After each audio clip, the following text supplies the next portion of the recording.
وَإِذَا مَا أُنزِلَتْ سُورَةٌ فَمِنْهُم مَّن يَقُولُ أَيُّكُمْ زَادَتْهُ هَٰذِهِ إِيمَانًا فَأَمَّا الَّذِينَ آمَنُوا فَزَادَتْهُمْ إِيمَانًا وَهُمْ يَسْتَبْشِرُونَ।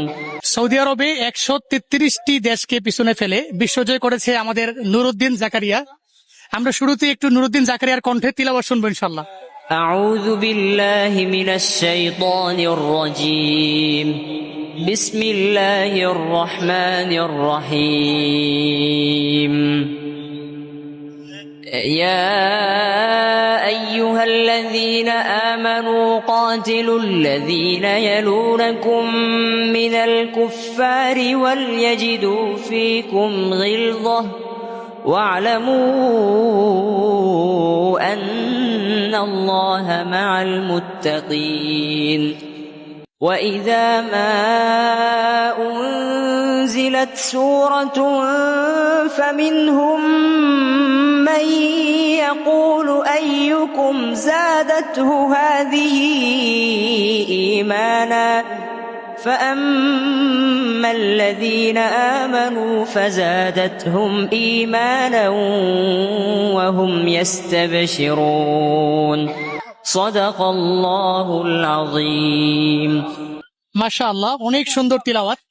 আমাদের নুরুদ্দিন জাকারিয়া হচ্ছে আর রায়হান ইন্টারন্যাশনাল মাদ্রাসার ছাত্র। সে বিশ্বজয় করেছে আলহামদুলিল্লাহ।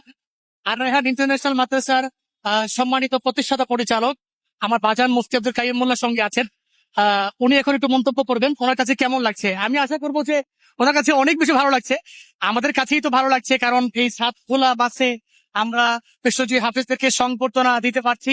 এবং এই যে সামনে দেখতে পাচ্ছেন একটা ফুটওভার ব্রিজের মধ্যে কতগুলো মানুষ দাঁড়িয়ে আছে, তারা সবাই এক নজর বিশ্বজয়ী হাফেজকে দেখতে চায়। এদের প্রত্যেকের ভিতরেই কোরআনের অনেক প্রেম আছে। বাজার, এই যে একটা ভালো লাগা, এটা আপনার কাছে কেমন লাগছে? আমি শুধু একটা কথা বলবো যে কোরআন যে ঘরে নাজিল হয়েছে সেই ঘরে পৃথিবীর সর্ববৃহৎ প্রতিযোগিতা 133 দেশকে পিছনে ফেলে আর রায়হান মাদ্রাসা ইতিহাস সৃষ্টি করেছে, প্রথম হয়েছে।